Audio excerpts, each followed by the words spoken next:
para walang ma-reject. Okay, I hope so. So I'd like to discuss a little bit on the footnotes. So syempre again, to remind you, the definitions of IBID is IBID which means the same, refers to the same author and source, okay, immediately preceding reference. So, alam na natin yan. Okay, so for example, you have written your first reference, tapos parehas lang yung kinuhanan nyo dun sa footnote 2. So, lalagyan nyo sa footnote 2 IBID. Okay? So, in opposite naman, it's for the work cited, which means you could be on the same page, may isa pang reference. So, pag meron kayong dalawang reference sa isang page, you're gonna use opposite for the second one. Okay? Hindi puro IBID lahat. Got it? So IBID means we're going to be immediately preceding reference. Yung isa naman is prior reference by the same author. So, how is it? Ganito siya. So, example ito. So, the first footnote is yung reference niyo is si R. Poirer. Okay? So, ilalagay niyo yung complete details nung sa footnote niyo dun sa first na footnote ninyo on that page. Then, if you have on the third paragraph, parehas lang si Poirer din, ilalagay niyo na yung IBID. If it's the same page, then no need to put the P something. But if it's a different page nung reference pero parehas lang dun sa unang paragraph, you have to put the P and then other page. So you can see that you're referring to the same reference here pero ibang page nga lang doon sa reference na yun. No? So that means maybe yung first paragraph nakuha niya sa, yung introduction yung nakuha niyo kay Poirer sa page 4. Tapos yung analysis niya or yung definition niya is nasa page 9. So you will put 2 on the footnote and IBID P9. Okay? Now, if you have page 9. Kasi yung definition nyo, di ba, halimbawa siyang definition. Meron siyang definition, hindi nyo nalagyan ng IBID na may page, kung parehas lang na page. Pero kung nasa ibang page yon, then you have to put and indicate the page. Okay? Pero ako may page, kailangan page to 154 to 59 kung ayun yung in-class ng customer. Okay lang, walang problema. But if you are like trying to make a footnote of a definition, syempre, yun lang definition niya yung niyo. So you can make an improvement with that. Okay, so ito naman, on the third one, we are talking about the same page. We are in one page. Nasa isang page lang tayo. Okay? Let's say on your third or fourth paragraph, meron kayong isa pang author, that is Eliot. Okay, so you have given also all the details of that citation. Then, meron ka na naman isa on the fourth paragraph, for example. So, si Builder. Then, you're going to now use opposite. If you want to refer on the fifth paragraph, nabanggit mo na naman si Eliot. Kung nabanggit mo si Poirer, di ilalagay mo sa number 5 si Poirer, opposite, tapos page 1. Pero dito in this case, ang nabanggit niya is si Eliot. So, si Eliot, hindi na siya IBID. You're gonna write now opposite. Okay. So, ano na ulit yung opposite? Refers to the prior reference by the same author. Kasi yung IBID is yung nasa top niya lang. Yung prior reference, ibig sabihin yung nasa top pa. Okay? So, yung kasunod IBID, yung kasunod ng nire-refer mo, yung meron kang nilampasan na isa, you will have to use opposite. Good morning. Good morning. Ang dali na. Inunahan ko muna ng 703 ha. It's okay? Okay. Oo, muna ha. Then you'll discuss 712 afterwards. Yes. Kayo ni Miss Anna. Okay. Yes. Open close parenthesis na. Usually pag may ganyan, ibig sabihin it is a journal. So it could be like this is volume number 20, issue number 3, something like that. Okay? So, and this is released in 1991 or could be the journal number could be 1654 to 157. Alin? Ayan yung title ng kanyang book. Okay? If you want to use this way, it's okay. I think this is APA style. Okay?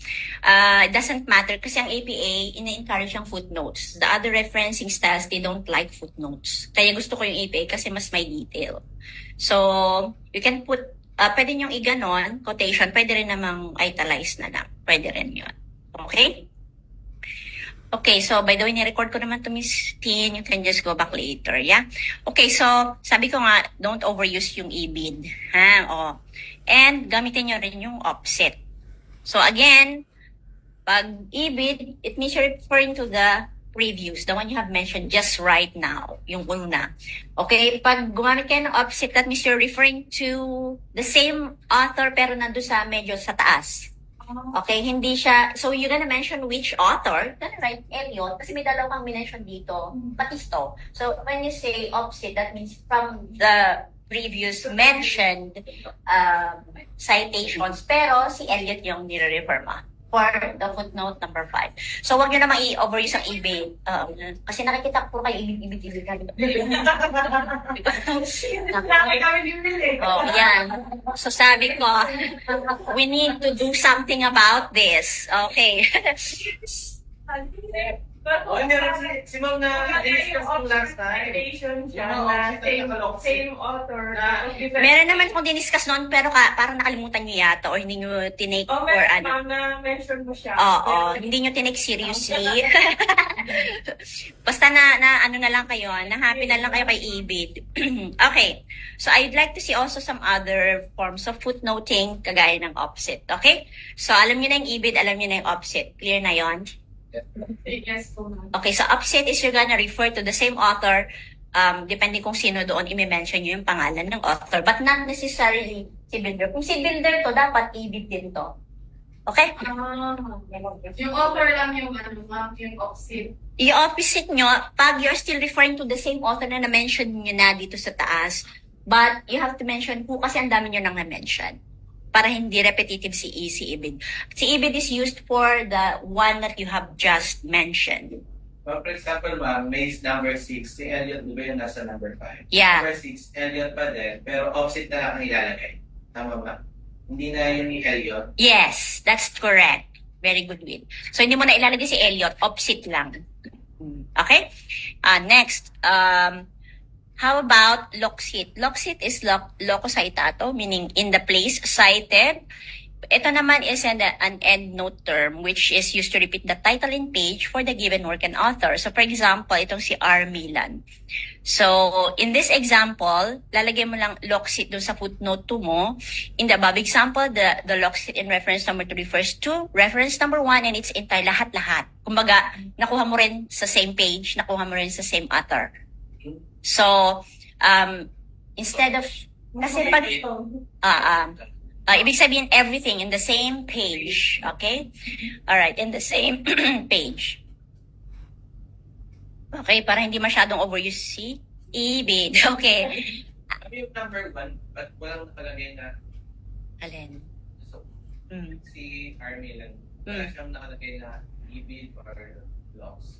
Kasi siya ang first entry.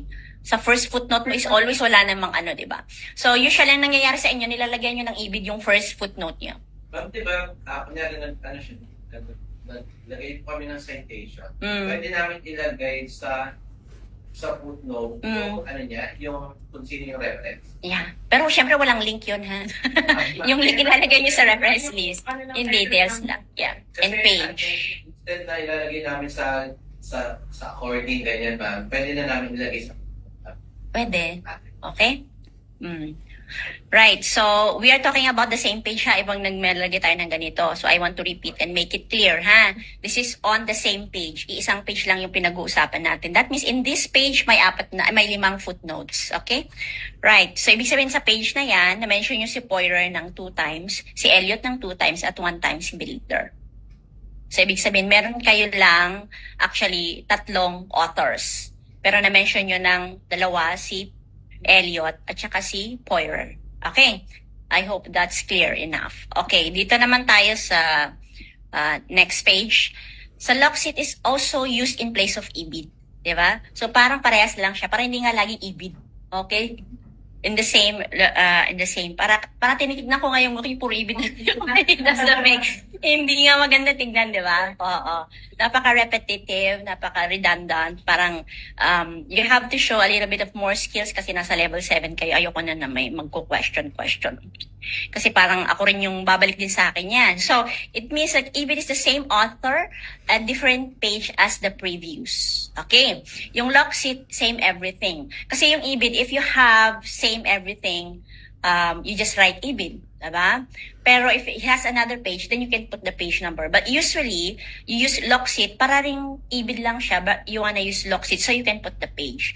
The other way around. So you don't need to put the page number. Okay? So, ibid, lalagyan mo siya ng page pag the same author and pero different page. And yung Locksit, same everything as the above. So at least hindi ka na gumamit ulit ng ibid kasi lahat pare-parehas lang naman.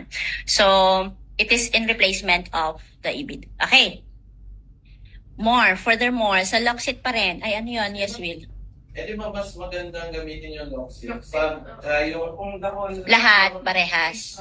pagka yung reference mo is walang page. Yung mga walang page, kunyari sa mga site, walang Pwede rin. page. Diba? Pwede rin.